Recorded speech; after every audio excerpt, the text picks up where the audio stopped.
খিচুড়ি করে খাই, নাহলে ভাত করে খাই। কিন্তু আজকে গুরু পূজার দিন আপনারা যারা আজকে একটু আগে ভোগ নিবেদন করলেন, ওটা তো বাজার থেকে ডাল চাল লবণ মরিচ গুলো আনছেন, একজন রান্না করছেন।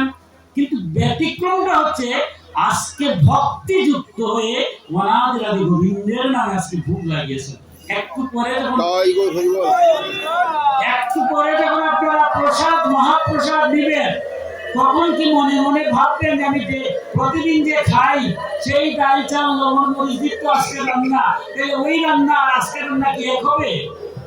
উপাদান শক্তি এক, কিন্তু আজ ভক্তি যুক্ত হয়, এটা হয়ে গেল মহাপ্রসাদ। তাই গুরু দেখতে আমাদের মতোই, উনি আমাদের মতোই, উনি উপদেশ দেন আদেশ দেন আমাদের মতোই চলেন, কিন্তু শিষ্যের কাছে তিনি মহাপ্রসাদের মতো স্বয়ং বিষ্ণু স্বরূপ। তাই অত্যন্ত মধুর ভাবে গুরু গীতার 18 নম্বর শ্লোকে গুরু সম্পর্কে যে ব্যাখ্যাগুলো দিচ্ছেন দেখেন। 18 নম্বর শ্লোকে বলছেন, গুকারন্ধকারস্তে শত্রুকারস্তে উচ্যতে অজ্ঞানমদংশকং ব্রহ্ম গুরুরেব ন সংশয়। কঠিন কথা, ন সংশয়, গুরুর নিয়ে কোনো সংশয় করা যাবে না। কি সংশয়? বলছেন গু শব্দের অর্থ অন্ধকার, আর রু শব্দের অর্থ হচ্ছে তেজ বা আলো।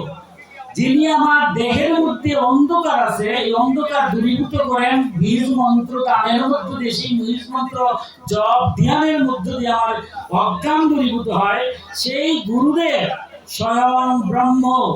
বলছেন ব্রহ্ম গুরুরেব ন সংশয়। সেই গুরুকে তুমি ব্রহ্মরূপে পরম ব্রহ্মরূপে দেখবে, তার প্রতি কোনো সংশয় রাখবে না, কোনো সন্দেহ রাখবে না। কারণ গুরুর প্রতি যদি সংশয় থাকে, এই মানব জীবন ভিতা পূজা পার্বণ যজ্ঞ অনুষ্ঠান কিছুই হবে না। কারণ ভগবানকে পাওয়া এত সহজ নয়, আমরা গুরুর মধ্য দিয়েই ভগবানকে পাই। তাই গুরু গীতার 19 নম্বর শ্লোকে বলছেন, গুকার প্রথম বর্ণ মায়াদি গুণ ভাষক, রূকার দ্বিতীয় ব্রহ্ম মায়া ভ্রান্তি বিমোচক। এই গু বিভিন্ন অর্থে ব্যাখ্যা করা হয়েছে গুরু গীতায়। গু অর্থে আবার বলছে মায়া বুঝায়, আর গু অর্থ সেই মায়ার ভ্রান্তি বিমোচক হয়। অর্থাৎ এই সংসারে আমরা যারা আছি সবাই একটা মায়ার দ্বারা আবদ্ধ, আর গুরু দীক্ষার মাধ্যমে এই মায়া থেকে মুক্তি আমরা সম্ভব। এই মায়াটা কি দেখুন, আমরা এখানে সংসার আছি, কেউ পিতা, কেউ পুত্র, কেউ স্ত্রী, কেউ স্বামী, কেউ আত্মীয় স্বজন, বন্ধু বান্ধব, সব ঠিক আছে।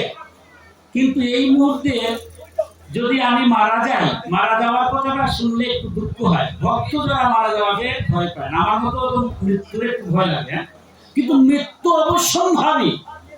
কেউ কি বলতে পারবেন মৃত্যু হবে না? কখন মৃত্যু হবে এটা আমি বলতে পারি? তাও জানেন, 1 সেকেন্ড তো বলতে পারি না। এই মুহূর্তে আমি মারা যেতে পারি, এটা কিন্তু স্বাভাবিক। মারা যাব না, এটা গোবিন্দের কৃপা, গুরুর কৃপা, উনি বাঁচিয়ে রাখছেন। যদি এই মুহূর্তে আমি মারা যাই, মারা গেলে কি হবে বলেন তো দেখি? সবাই কান্নাকাটি করবেন, আত্মীয় স্বজন কতক্ষণ কান্নাকাটি করবেন। এই যে মায়াটা দেখুন, আমার পিতাকে আমি হারিয়েছি, দুর্ভাগা। অনেকেই জানে, অনেককে হারিয়েছে। 2-4 ঘন্টা 5-7 ঘন্টা কাজা যায়, সবাই বলবে বাসি মরা হয়ে যাবে, পঞ্চভূতে এই দেহ পঞ্চভূতে লীন করে দাও, বলে না? আমার বাবা যে মারা গেলেন, কিছুক্ষণ পরে যখন পঞ্চভূতে অগ্নিতে প্রজ্বলিত করে দিলাম, আমার বাবার সাথে কি আমি গেলাম?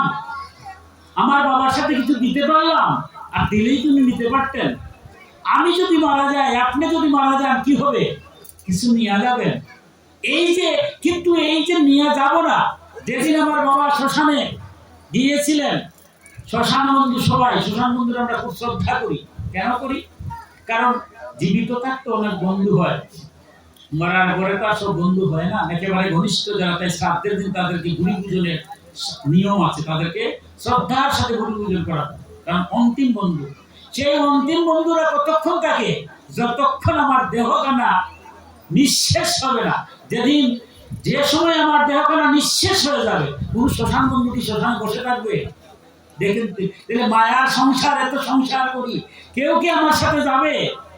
কেউ শ্মশান মন্দিরেও যাবে না, কিন্তু আমার এই দেহস্থিত পরমাত্মার অংশ যে জীবাত্মা রূপী দেহের মধ্যে ছিল, সে তো উপনিষদে বলছে যে আমার দেহের মধ্যে দুইটা পাখি, একটা হচ্ছে ভোগ করতেছে আমরা এই জাগতিক জিনিস, আর একটা অন্তর্যামী পরমাত্মার অংশ জীবাত্মার সব দেখছে আমি কি করতেছি।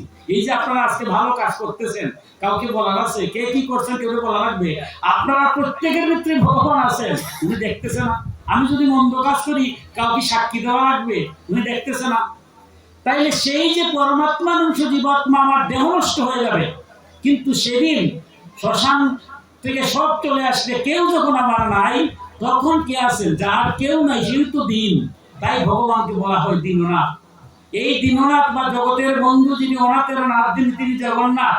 উনি আমাকে ছাড়ছে না, কর্মফল অনুসারে আমার 84 লক্ষ জুড়িতে যেতে হবে। সেই দিন আমার আত্মীয় স্বজন বন্ধু বান্ধব কেউ কি আমার ডাকবে? আবার এই যে আত্মীয় স্বজন বন্ধু বান্ধব আছেন, ভগবানের কাছে কেউ কি বলতে পারবেন আমার পক্ষ হয়ে?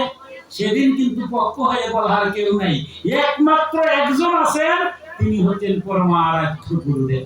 এই অন্তিম সময় যখন আমার কেউ থাকে না, তখন গুরুদেব আমার ভগবানের কাছে প্রার্থনা করে, হে ভগবান, সে আমার মন্ত্র শিষ্য, তাকে রক্ষা করবে।